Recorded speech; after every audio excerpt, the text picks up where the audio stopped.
¿Cómo estás, Sergio? Estaba pensando ahora en cuán despreciables son los escépticos en general. Porque qué seres más repugnantes. Pero hay un escéptico al que todo el mundo quiere. No hablo de James Randi, por supuesto. No hablo de Paul Kurtz. Estoy hablando de Carl Sagan. Ni de los escépticos de España, ciertamente tampoco, no hablamos del No, tampoco. de España. Ni de los de Chile, ni los de ninguna parte. Pero a No. Carl Sagan no hay mucha gente que le tenga mala. Es difícil tenerle mala a Carl Sagan. Y es difícil tenerle mala a uno de sus libros más queridos por los lectores de temas ufológicos, porque tiene una vinculación con nuestro asunto. Me refiero al Mundo y sus demonios, que es un libro de divulgación científica, pero ante todo es un libro que busca divulgar una postura frente a las pseudociencias y habla por ello de abducciones y de ovnis. El autor del que estamos hablando, Carl Sagan, en El Mundo y sus demonios. ¿Qué podemos contar de este libro, Sergio, que tanto afecto genera?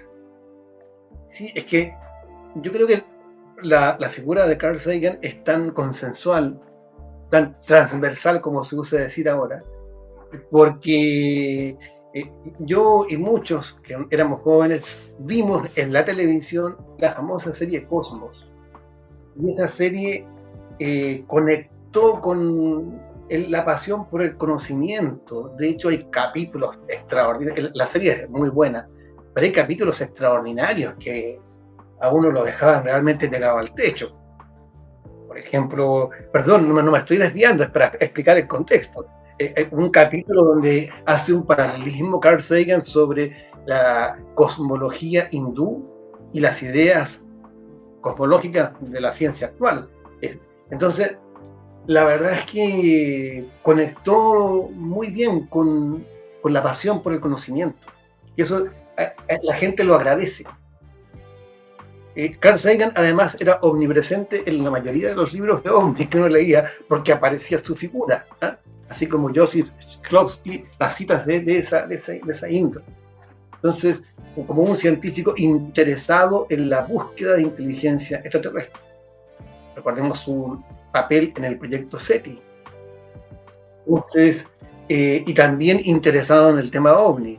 Él era escéptico, pero es notable lo que dice el autor en este libro precisamente, cuando habla de la necesidad del escepticismo del cual él formaba parte, del PSYCOP, de cambiar de estrategia, de mirada, y no siempre le han hecho caso.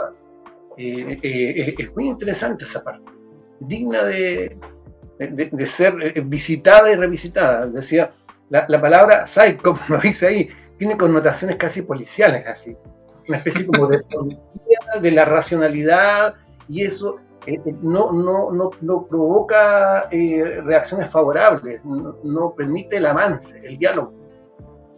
Lo mismo que decir que todos los que creen en ciertas cosas son una manada de estúpidos y reflexivos. Eso no solamente es injusto, sino que también es estúpido, y lo dice a su modo Carl Sagan aquí, porque hay una serie de supuestos y apriorismos. O sea, Carl Sagan no tiene nada que ver con el escéptico dogmático, descalificador, agresivo y cerrado que muchos podrían haber ido configurando en su cabeza. No tiene nada que ver con eso. Y este libro lo demuestra claramente. Claro, Sagan representa un escepticismo más amable, más dialogante probablemente. Y incluso él recibía cartas. Él cuenta en este libro también que le llegaban cartas de personas que intentaban convencerlo a él de la realidad de ciertos fenómenos. Y él, en lugar de despotricar o de despreciar estas posturas, muchas veces las respondía en un tono, no sé si amistoso, pero en cualquier caso respetuoso.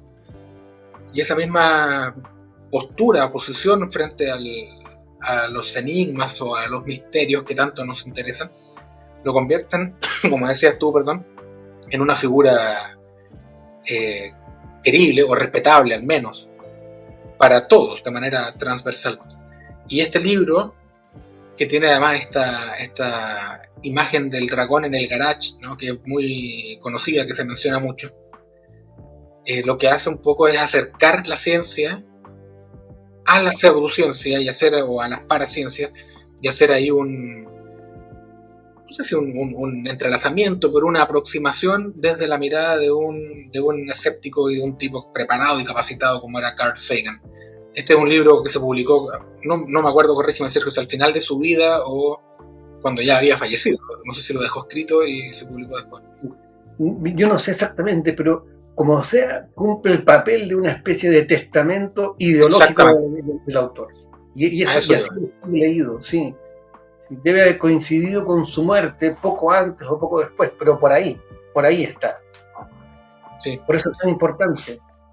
Un libro notable que no habla de casos, particularmente, bueno, menciona el caso de Betty Barney Hill, por ejemplo, pero no es un libro de casuística como a lo que estamos acostumbrados en el mundillo ufológico.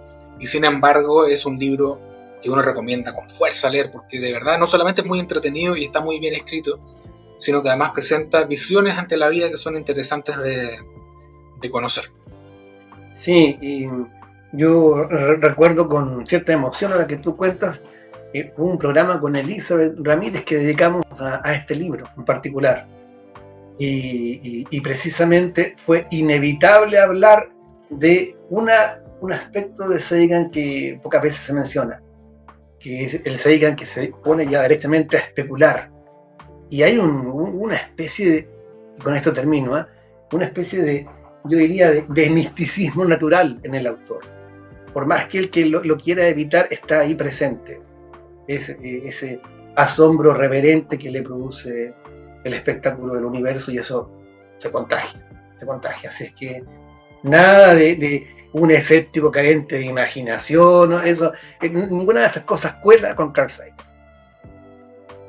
Sí, publicado en 1995, un año antes de su fallecimiento, y por lo tanto vale la idea de que fue un testamento ideológico de Sagan, porque se publicó un poco antes de su fallecimiento, traducido al español con numerosas ediciones en nuestro idioma, en tamaño de bolsillo, tapa dura, tapa blanda, lo que usted quiera. Está seguramente aún en las librerías.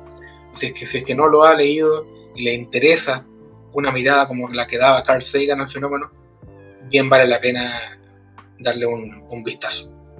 Sergio, dejamos aquí a Sagan y volveremos en algún futuro programa de la cápsula UFO literaria que hacemos como siempre junto a nuestros amigos de UFOLix.